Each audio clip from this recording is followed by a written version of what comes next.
And Sinatra, who was a cardiologist from back east, was attending a convention, and we sat down with Stephen and told him the story of what I was doing. He said, well, if you're affecting pain, he says, you need to be researching inflammation. You don't have arthritis, you don't have cancer, you don't have all these health disorders. What you have is chronic inflammation. To me at the time, inflammation was you sprain an ankle and it balloons up and gets red and sore and it's inflamed. And he says, no, he says, inflammation is different than that. We have so much inflammation in the body, and it comes out in illnesses. We go to a doctor with all these complaints, but a lot of it is silent inflammation, including my specialty, heart disease. Heart disease is an inflammatory process. So how do we reduce inflammation? The most abundant protein in the body is collagen. It's the building block of our tissues. And we have gazillions of collagen molecules in our bodies. They are all embedded in a gel. This gel has a huge surface area, and it absorbs electrons and releases them when you have an injury. Inflammation is produced by neutrophils, which is a white blood cell. You have an injury, you have a damaged cell. And so these white blood cells come over and they encapsulate the damaged cell and they release reactive oxygen species, which rip electrons from the damaged cell, and that destroys the damaged cell. White blood cells release free radicals at the injury site. They chew up any pathogens, bacteria, or dead cells. They clear the area. It's called the repair field. It's the place that needs to be repaired. Without earthing, some of the free radicals that are released into the repair field leak into the surrounding tissue. If there's not enough free electrons there to reduce the remaining radicals, they're going to steal an electron from a healthy cell and in the process damage it. Then the message goes out to the immune system and another neutrophil does the same thing, eliminates that cell, and then you end up with a chain reaction. And this can create chronic inflammation, silent inflammation. You may not even know it's there, and it continues for years. If inflammation is the cause of all these health disorders, then I know that not enough grounding is the cause of inflammation, because if the body is grounded, you can't have inflammation.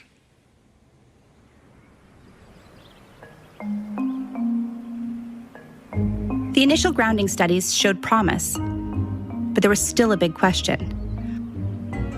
Was grounding really achieving these results in the human body, or was it something else?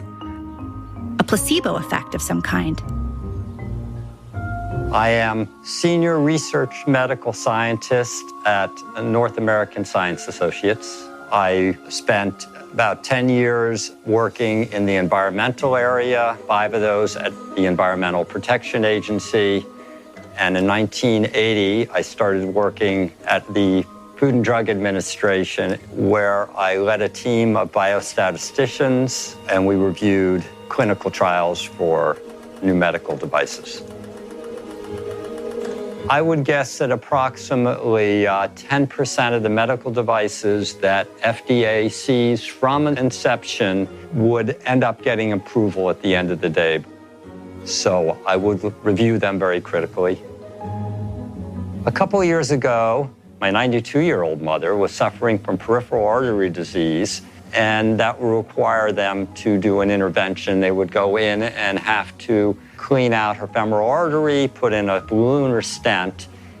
They usually have to go in every 6 or 9 months to clean out the artery. And I felt at that age they couldn't keep doing this.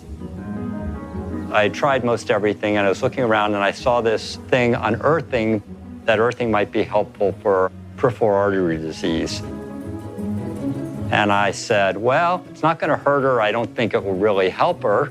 So I purchased her an earthing sheet and had her sleep on it for one night.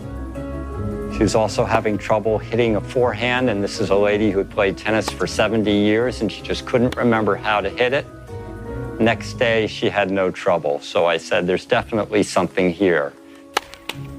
In all my years in the medical device field, I had never seen any responses like this for any device or any drug. She's now 94. We play tennis 5 or 6 times a week. She leads a fully active life, cleans her house, does pretty much everything for herself. And we attribute this to the earthing. It's done a great deal. I was having problems, well, with my legs. It was hard for me to walk, and I was quite certain I would never be able to play tennis and do other things that I wanted to do. And it improved greatly, and I went back to playing tennis. Not as good as before, but pretty good anyway. It just changed my life. I didn't have the worries that I had before that something bad might happen if I kept trying to do things. I should just go ahead and try everything. This is the biggest development I've seen in the medical field in my 5 decades in public health and my 3 decades in the clinical trial field in medical devices. I just have a hard time believing this is a placebo effect.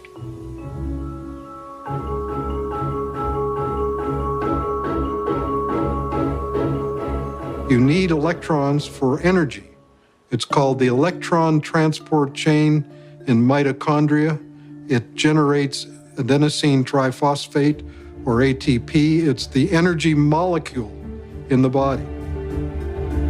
I tell athletes that before an event, stand 15 minutes in your bare feet on the grass, and you will charge up your electron stores.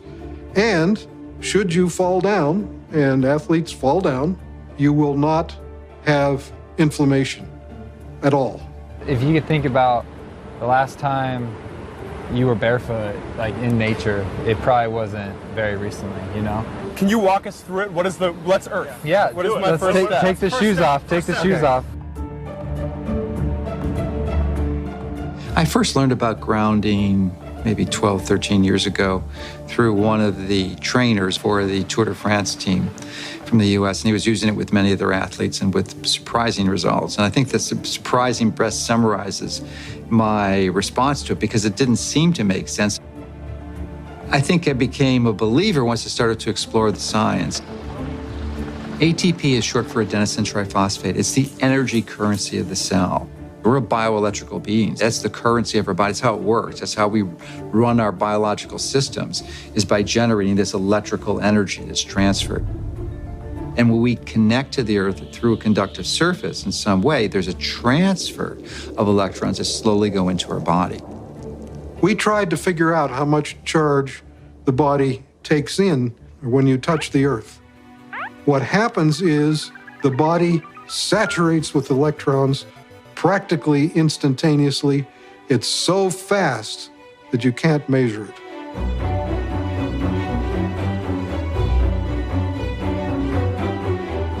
So electrons from the earth enter the body right away, and they coat the red blood cells so that the cells repel each other.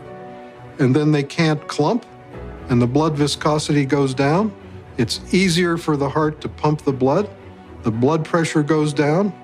All kinds of cardiovascular issues, they go away.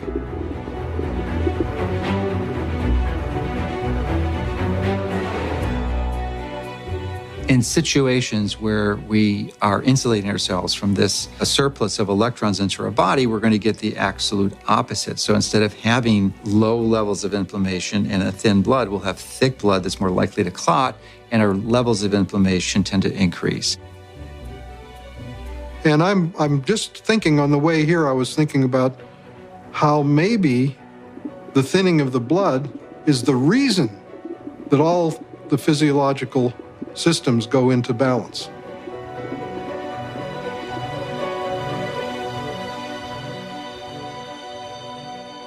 Of all the grounding studies, the one that really got our attention is called Electric Grounding Improves Vagal Tone in Preterm Infants. In the study, 26 premature babies in an NICU were connected to grounding wires. The heart rates of the grounded infants stabilized, and their vagal tone, a critical measure of infant health, increased by 67% with grounding.